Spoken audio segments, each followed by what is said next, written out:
안녕하세요. 모든 재테크를 거미줄처럼 연결하고 있는 재테크 슈퍼거미 법학자 훈훈입니다.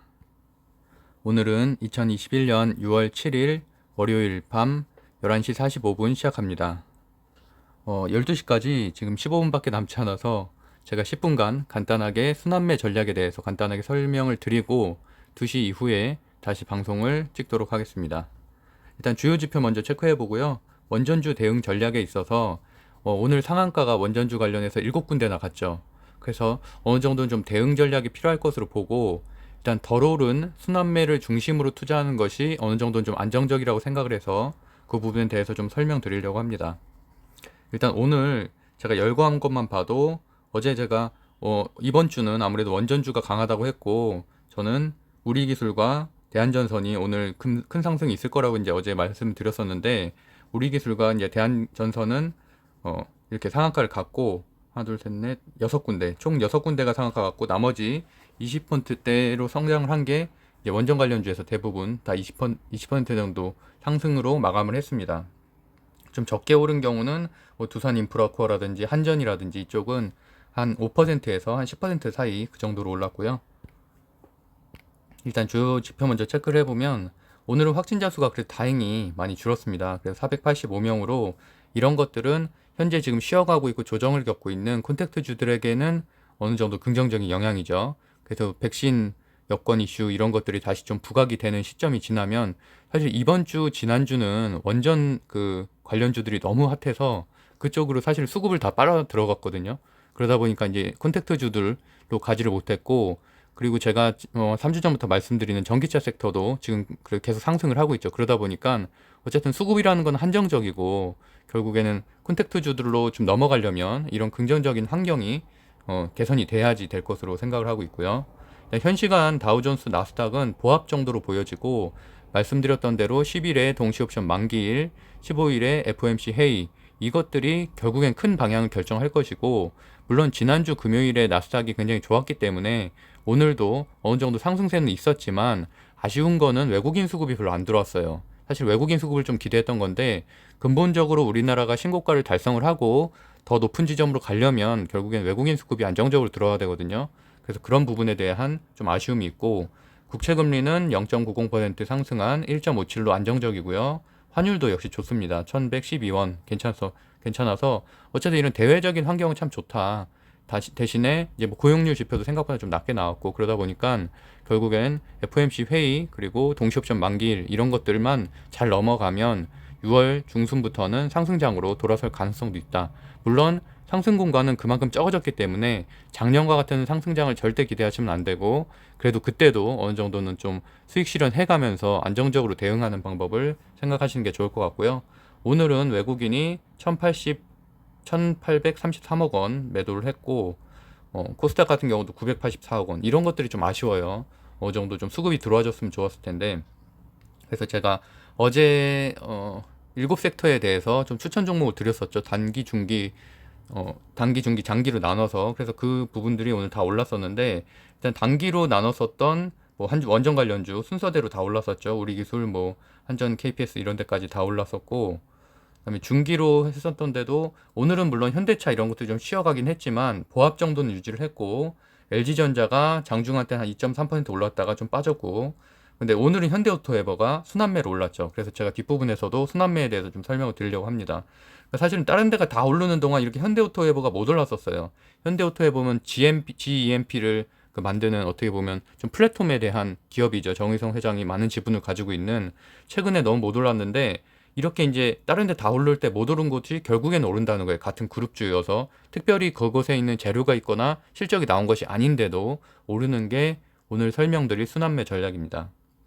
반도체 코스닥도 오늘은 보합 정도 됐었고요. 이쪽도 괜찮았었죠. 오늘 에어로스페이스도 상승했고 하나시스템도 1%대 상승을 했고 어쨌든 지수보다는 모두 추천드렸던 것들이 상승을 했고요.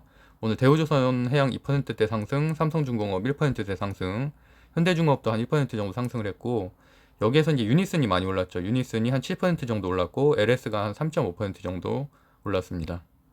두산 피어셀도 오늘 5% 정도 올랐죠.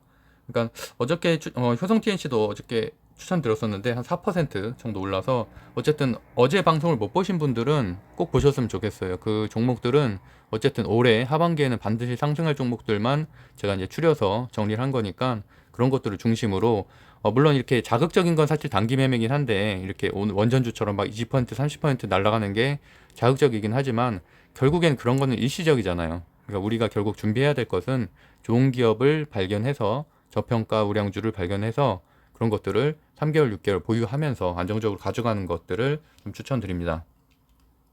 일단 원전 관련주들이 상승한 이유를 제가 생각을 해봤습니다. 누구한테 배운 것도 아니고 누구한테 들은 것도 아니고 전혀 뭐 신문기사에서는 사실 되게 단편적인 얘기들만 하고 있어요.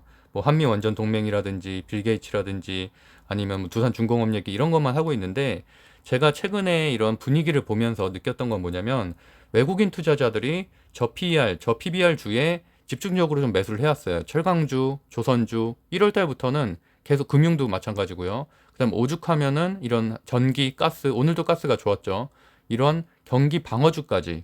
결국 그런 것들의 공통점은 가치주라는 것이고 저 PER, 저 PBR 어느 정도 안정성이 있다는 거죠.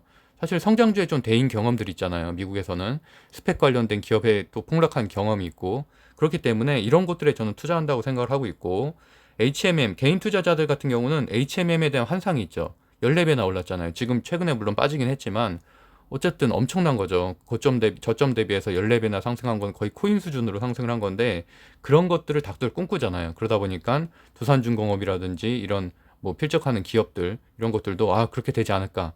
뭐 대한전선이 뭐 10배 이상 오르지 않을까. 이런 기대감에 또 우리 개인 투자자들이 투자를 하는 거고 오늘 장에 조금은 아쉬웠던 거는 외국인 수급들이 많이 빠져나갔어요. 많이 털고 나갔고 결국엔 그 자리를 다 개인 수급이 채웠거든요. 그것 때문에 사실은 내일 좀 우려되는 부분이 있습니다. 그래서 오늘 상한가 관계 7개나 되는데 그 중에서 한 두세 개 정도는 하락하지 않을까 예상을 하고 있고요. 그다음에 어쨌든 가치주에 대한 학습 효과 그리고 이제 재료 같은 경우는 뭐 한미 원전 동맹이랑 큰 재료가 있었고 그다음에 빌 게이츠, 버핏의 소형 원자로 사업 이런 것들도 두 가지 재료가 양쪽에서 작용을 하면서 크게 이끌어서 이렇게 이런 오늘과 같은 결과를 나타내는데 저 같은 경우는 이제 일단은 스펙 사업 지난주에 제가 수요일날 컨텐츠로 다뤘던 그때도 제가 스펙주 선정하는 방법 이런 것들에 대해서 다루면서도 하나 조심해야 된다고 말씀드렸었죠. 미국 스펙주 90% 폭락했다. 그런 것 때문에 했는데 그 방송 찍자마자 다음날 폭락을 했잖아요. 62개 종목 다 폭락을 했어요. 한 2개 정도 빼놓고는. 그러니까 그런 것들을 생각하시면 아직도 회복이 전혀 안 되고 있거든요. 그러니까 가장 잘 나가던 게 삼성 스펙 4호인데 삼성 스펙 4호가 상한가를 6일 6거래일 연속으로 갔죠. 그랬는데 이렇게 60%나 빠졌어요. 3일 동안. 그러니까 이렇게 결말이 안 좋을 수가 있다는 거예요. 수익 실현을 중간중간 안 하면은. 그래서 물론 오랫동안 보유하시는 것도 좋은 전략이긴 하지만 저 같은 경우는 중간중간 수익 실현을 하거든요. 그래서 오늘도 500만 원 정도를 우리 기술에서 수익 실현하고요. 저점에서 다시 매수를 했고 어쨌든 그런 식으로 좀 접근을 해야 될 것 같다는 거고요. 콘트 전략은 제가 왜 가져왔냐면 외국인 기관 투자자들 또는 외국인 투자자들도 결국엔 이런 식으로 콘트 전략이라는 건 결국엔 뭐 전년 실적, 펀더멘탈 기준으로 투자하는 지표거든요. 밸류에이션이라든지 또는 실적이라든지 그러다 보니까 저 같은 경우는 테마주 안에서도 사실 실적 좋은 기업들만 선별해서 투자하는 편이에요. 그러다 보니까 뭐 우산 기술, 우리 기술이라든지 S&T 에너지라든지 사실은 다른 데보다는 좀 못 가지만 그런 데들 투자하고 있는데 예를 들어서 두산중공업 같은 경우도 고려할 사항이 굉장히 많거든요. 일단은 투자 경고 종목에 지정이 될 가능성도 있죠. 내일 10% 이상 오르면. 그래서 그런 부분들, 뭐 잠정 실적은 좋게 나왔으니까 흑자 전환 됐고.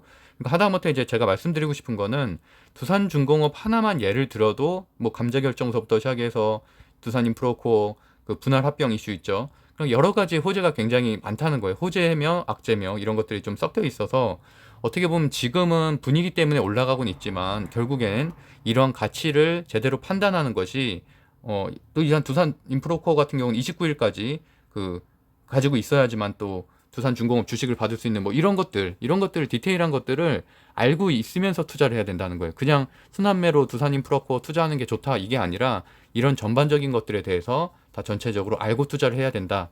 그런 이유 때문에 제가 오늘 콘텐츠를 만들었고요. 자세한 얘기는 1시 지나서 하도록 하겠습니다. 오늘 두산주가 또 많이 올랐는데 물론 이런 증권사 리포트가 나온 덕분도 있겠죠. 상승률 70%, 목표 주가를 15만 원으로 올렸어요. 엄청나게 올렸는데 물론 그것에 대한 것들도 있겠죠. 아무래도 두산이 지금까지 약했던 부분은 이런 두산중공업 부채, 두산인크로포 부채 비율이었는데 이런 것들도 개선이 되고 있고 충분히 가치가 있다. 이런 식으로 수주도 좋아지고 있다. 그래서 신사업에 수소 같은 신사업에도 많이 수주를 하고 있다.